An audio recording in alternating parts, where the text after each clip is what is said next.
Ahora les voy a presentar un podcast diferente que nunca he hecho y que nunca he presentado.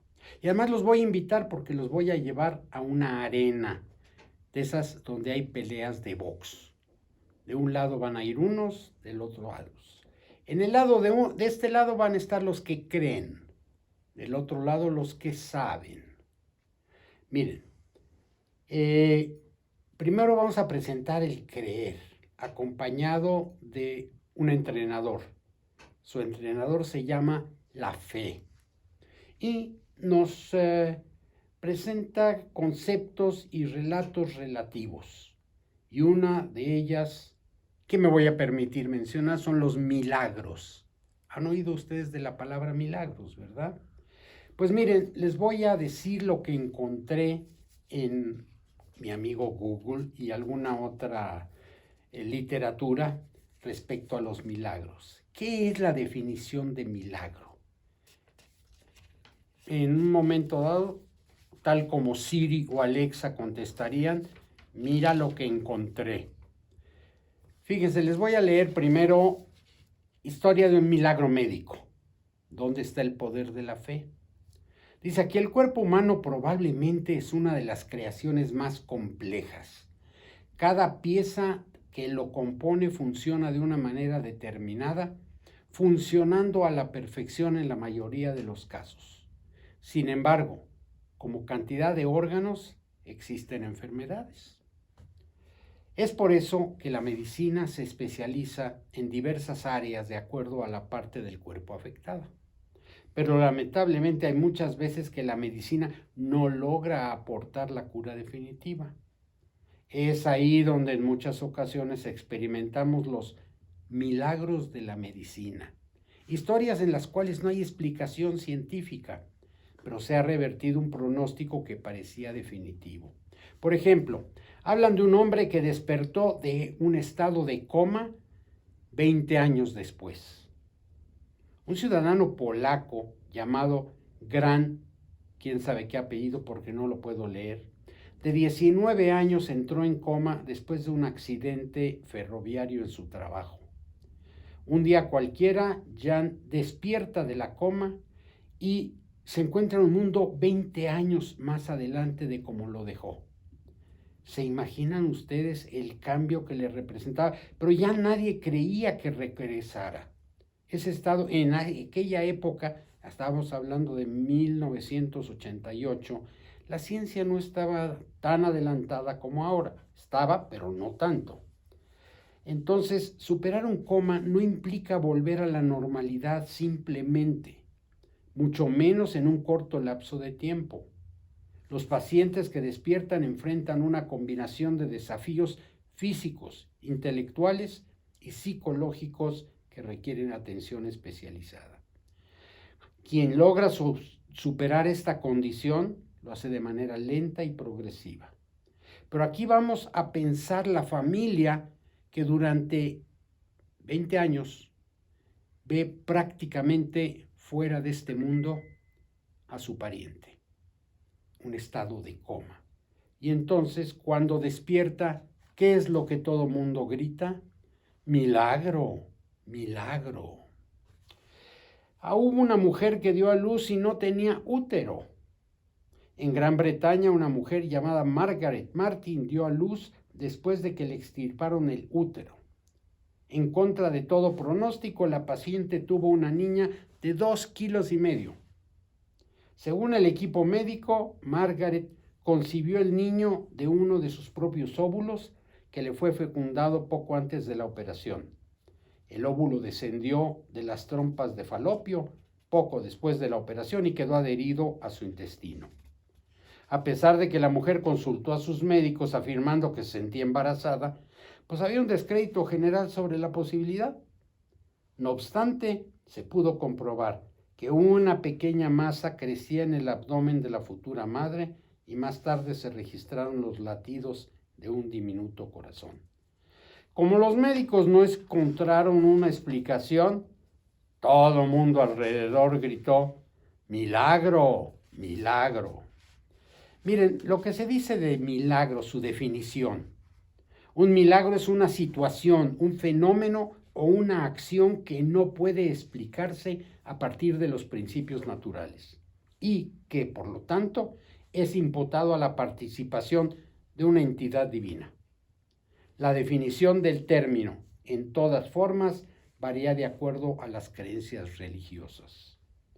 Para los cristianos, los milagros son eventos que exceden lo natural y suponen una manifestación del amor que siente Dios por las personas. Pese a que la comprobación racional de un milagro podría llegar a demostrar la existencia de Dios, los teólogos del cristianismo no creen que haya que buscar pruebas científicas para certificar la presencia divina en la tierra. Los católicos definen el hecho milagroso como aquel que justamente no tiene explicación científica. Si se asegura que un milagro ha sido realizado por una persona fallecida, el Vaticano puede proceder a beatificarla y canonizarla. El ateísmo sostiene que la postulación de milagros está vinculada a la carencia de sentido común. No se trata, de acuerdo a esta postura, de una intervención sobrenatural, sino de eventos que escapan a la comprensión humana por falta de conocimiento e información. La ciencia, por su parte, se limita a afirmar que la participación entre un ente todopoderoso en el mundo físico no puede ser analizada a partir del método científico, ya que no es posible comprobar la existencia de Dios a través de los experimentos o los ensayos. Para el lenguaje cotidiano, por último, un milagro puede ser cualquier tipo de suceso, sorprendente, maravilloso o fuera de lo común. Algunos autores definieron el término. Según el filósofo Karl Popper, los milagros son hechos que no pueden comprenderse a través del método científico porque son el resultado de un fenómeno sobrenatural. Sin embargo, señala que existen acontecimientos que no pueden probarse a través de las leyes naturales, pero que tampoco han sido producidos por un agente sobrenatural. Por su parte, nuestro amigo Sigmund Freud observa que es necesario criticar toda creencia que intente desterrar la objetividad de nuestra vida. Desde los orígenes de nuestro mundo, también esto lo han tratado diversas religiones. Hablaremos de ellas más adelante. Sigmund Freud asegura que es necesario eliminar de nuestras sociedades el concepto de milagro y buscar por todos los métodos posibles resultados imparciales. Vienen cosas que la verdad uno no se explica. Y estoy seguro que cada uno de ustedes que me está escuchando en este momento ha sabido, ha conocido, le han platicado o ha sido parte de algo inexplicable ante las leyes de la naturaleza que manejamos en el día con día. Hay otros científicos que dicen que los milagros no existen y se apoyan en uno de los principales requisitos que para algo sea en el campo de la ciencia y es que pueda ser demostrado a través de la lógica. Un milagro, en definitiva, es un hecho que para las personas creyentes no puede ser explicado de forma objetiva y por lo tanto es necesario continuar investigando hasta hallar una explicación. Para los creyentes es una acción realizada por un Dios determinado, con el fin de demostrar a sus fieles su amor y alimentar su fe. Dicho esto, podemos concluir que este concepto no refiere a un hecho en sí mismo, sino en la forma en que el hecho es analizado o percibido. Para terminar, agreguemos como dato interesante que en lo que respecta a la Iglesia Católica, los milagros son hechos imprescindibles para proclamar santos a algunos de sus fieles ya fallecidos. Y parece que ser una forma en que buscan adeptos para su ideología. Baste con saber que durante los 25 años que duró el papado de Juan Pablo II, se proclamaron alrededor de 2,000 beatificaciones y canonizaciones, y que sus predecesores, para declarar tan solo unos cientos, necesitaron que transcurrieran varios siglos. Si tenemos en cuenta que en los últimos años la cantidad de laicos en el clero ha disminuido, podemos decir que este hecho consiste en una estrategia para reclutar más creyentes. Y óigame, frente a un milagro que ustedes ven que sucede, o que están ustedes ante un ser como la Madre Teresa, que fue canonizada porque realizó varios milagros, probados los milagros sin una explicación definitiva, pues entonces, ¿qué es lo que van a decir ustedes? Hay que decir que en este hecho hay una estrategia para reclutar creyentes. Lo irónico de este hecho es que en esta religión se considera monoteísta y en realidad los santos son tratados como dioses paganos.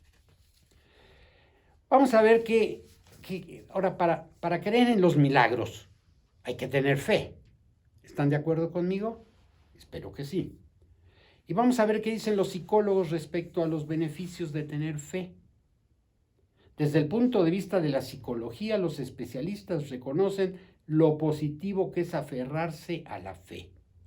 Es por esto por lo que muchos de ellos recomiendan orar o rezar. No necesariamente porque ellos crean, sino porque reconocen que a sus pacientes les hace bien conectarse en oración. Este acto de orar genera en el paciente o quienes lo rodean una sensación de paz. En esta instancia pueden dejar su ansiedad entregándose al designio supremo.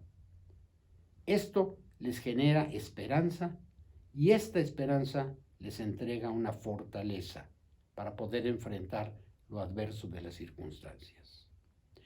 El ser humano puede creer en Dios, en los santos, en un ser supremo, en una energía que mueve al mundo o simplemente en sí mismos, independientemente de quién sea el centro de sus creencias. La mayor parte de las personas experimentará la esperanza en algún momento de su vida. Conocer estos testimonios de milagros hace que se despierte la esperanza en quienes padecen una enfermedad o están viviendo una dificultad que pareciese no tener salida. Esto, a nivel de salud, hace que bajen los niveles del cortisol, hormona del estrés, y se eleven los niveles de la dopamina, hormona de la felicidad. De esto ya hemos hablado, ya que nos aferramos a la idea de algo que no tenía solución y que comienza a tener opciones de solucionarse, e incluso podemos llegar a ser testigos y protagonistas de un milagro.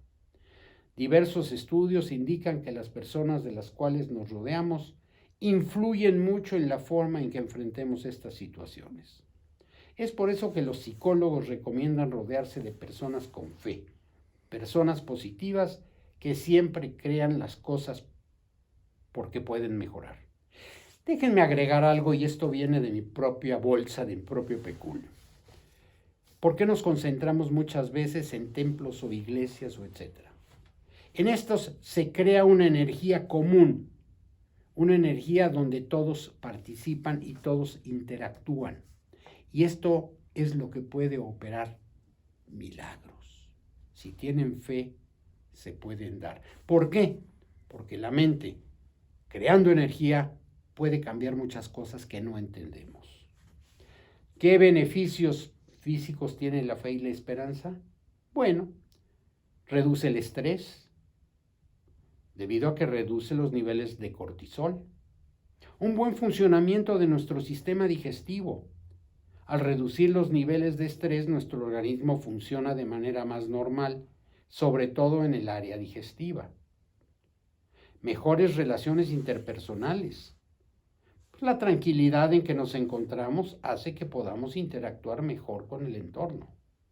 Además, logramos un mejor descanso. Los niveles de estrés han bajado, lo cual nos permite poder descansar óptimamente. Y no voy a hacer publicidad de colchones. Todas estas historias son verídicas. En cada una de ellas se revirtió lo que parecía imposible.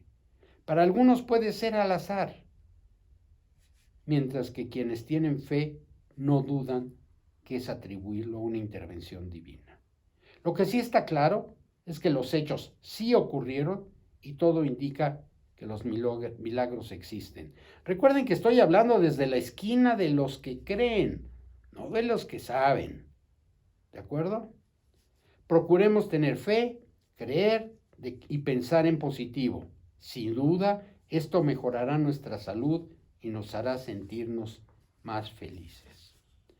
Fe viene del latín fides, que es la seguridad o confianza de una persona en una cosa, en una deidad, opinión, doctrinas, enseñanzas, en una religión, y como tal se manifiesta por encima de la necesidad de poseer evidencias que demuestren la verdad. También puede definirse como la creencia que no está sustentada en pruebas, además de la seguridad producto en algún grado de una promesa. Vamos a ver qué opinan las religiones respecto al tema de la fe, porque se sabe que son un conjunto de creencias. Así se integra una religión. Hay una religión que se llama Bahaísmo, y ahí la fe es la máxima aceptación de la autoridad divina de las manifestaciones de Dios. La fe y el conocimiento son igualmente necesarios para el crecimiento espiritual.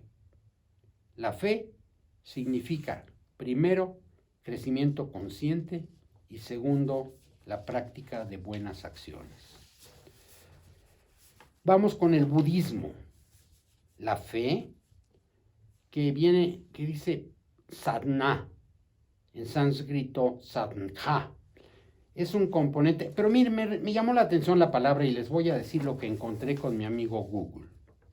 Sadhana, disciplina emprendida en la búsqueda de una meta. Es el enriquecimiento de uno mismo.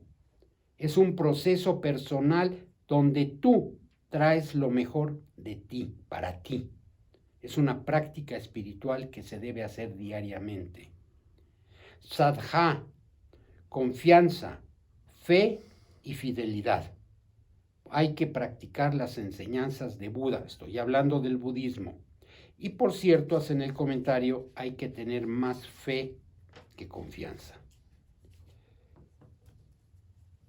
Dentro del budismo hay varias palabras que vienen en sánscrito, pero generalmente podemos entender que está descrito como una convicción de que algo es, una determinación de lograr las metas personales y una sensación de dicha, producto de las dos anteriores.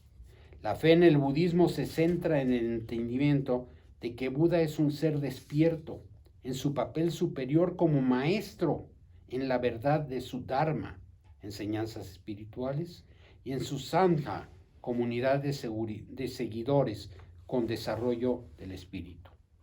Al contrario de cualquier forma de fe ciega, las enseñanzas de Buda incluyen aquellas incluidas en el Kalama Sutra y exhortan a sus discípulos a investigar cualquier enseñanza y a vivir de acuerdo a lo aprendido y aceptado, en lugar de creer en algo simplemente debido a que así se los enseñaron.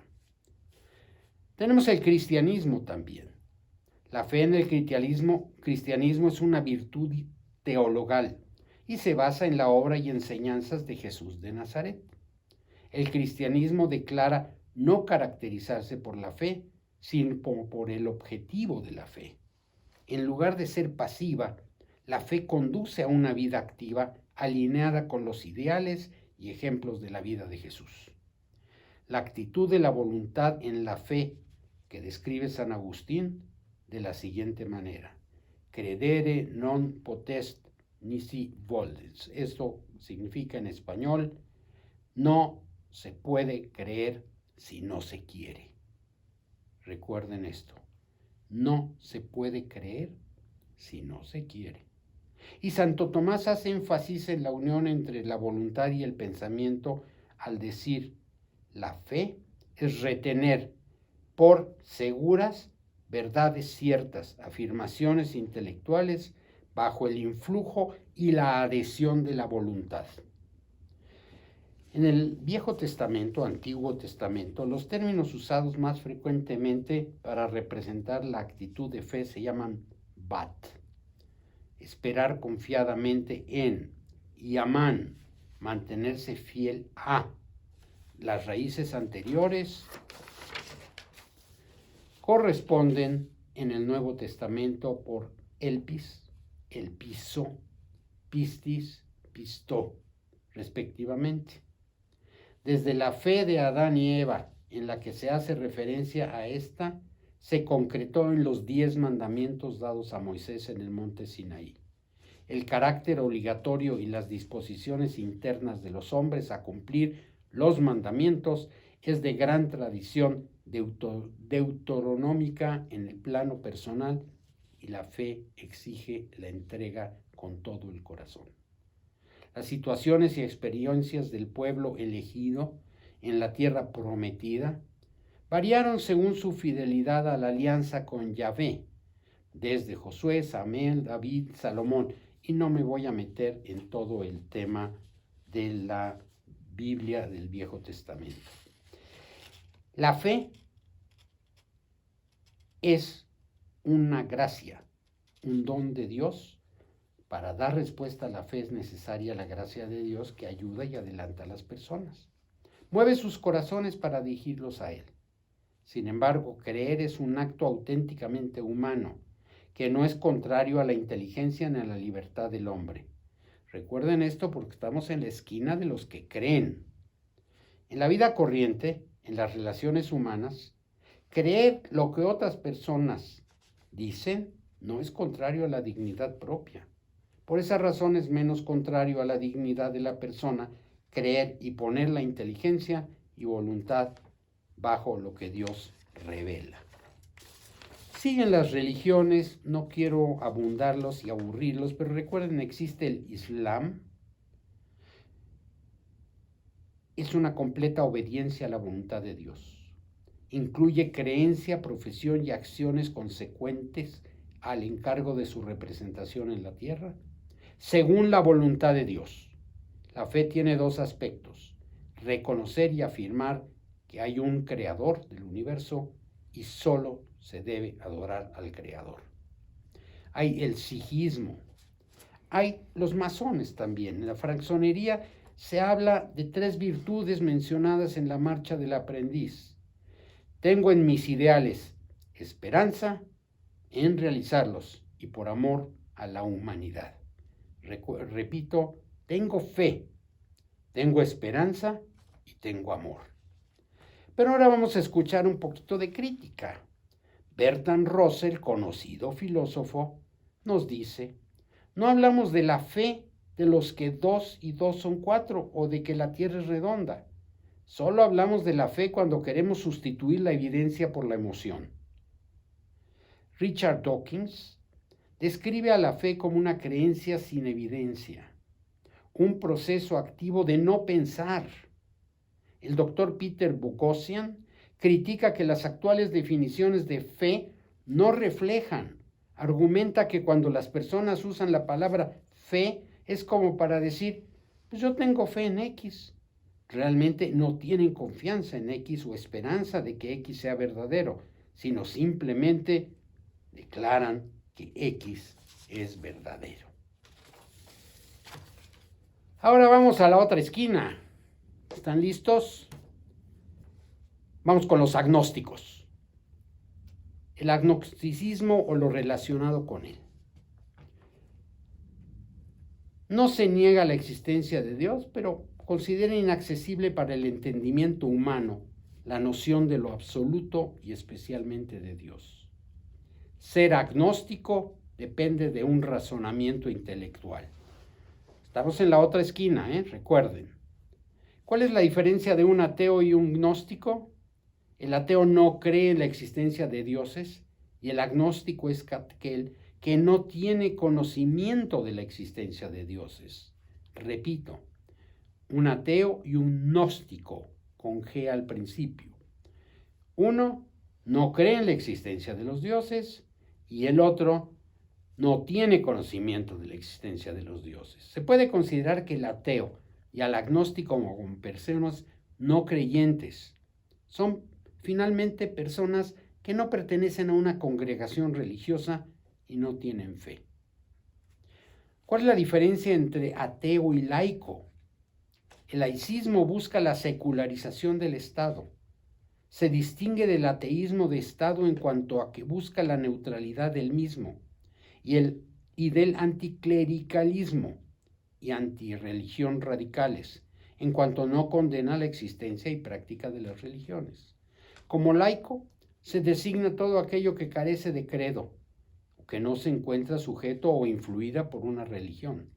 La palabra como tal pasa al español desde el latín laicus. Vamos a ver lo que significa realmente agnosticismo. Les confieso que a mí esa palabra me llamó la atención porque pues no es una que uses todos los días y menos cuando vas al restaurante. ¿Qué es?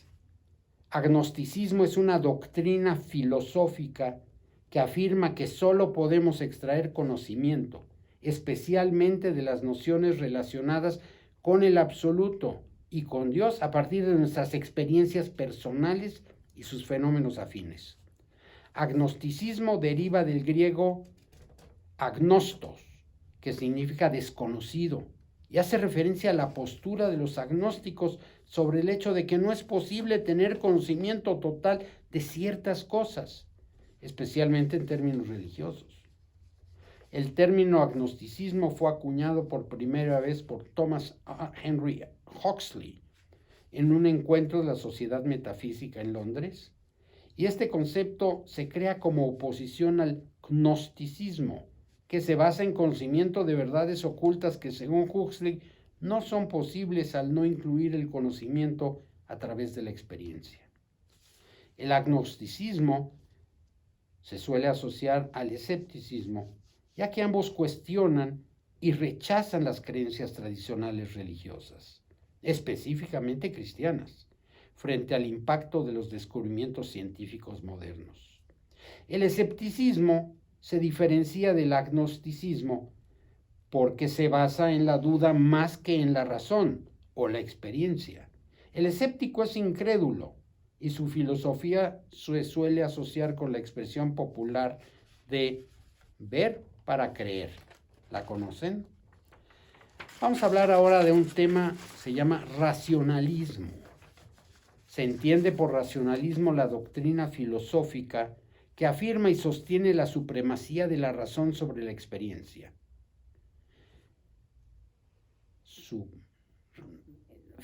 Afirma y sostiene supremacía de la razón sobre la experiencia.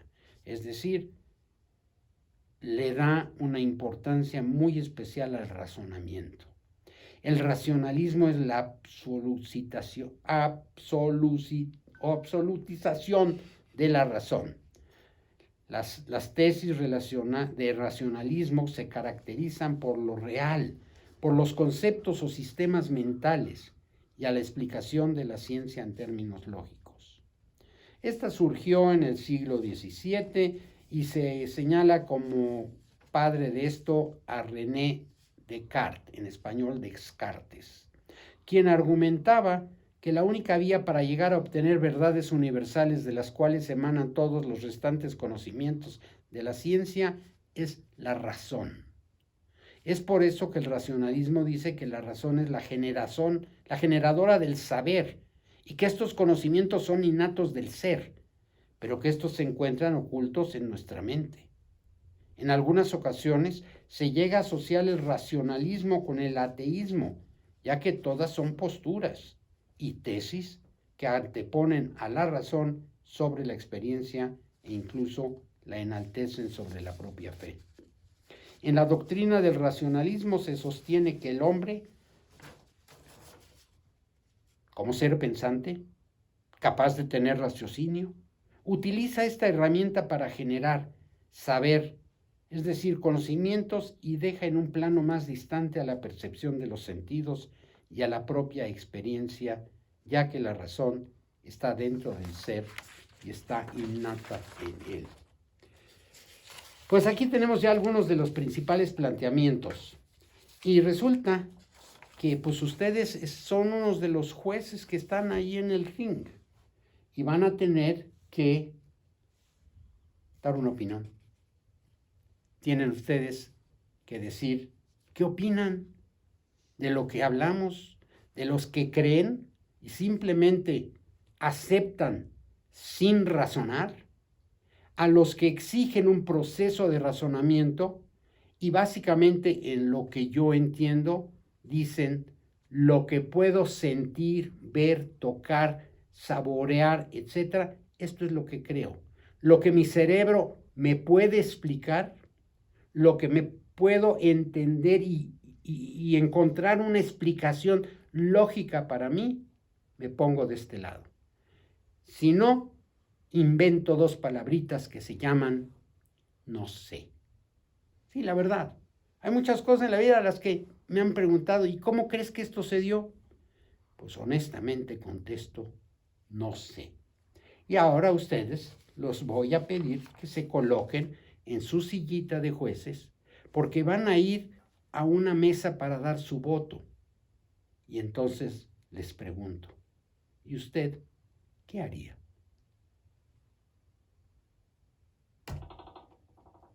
Don. ¿Cuánto fue?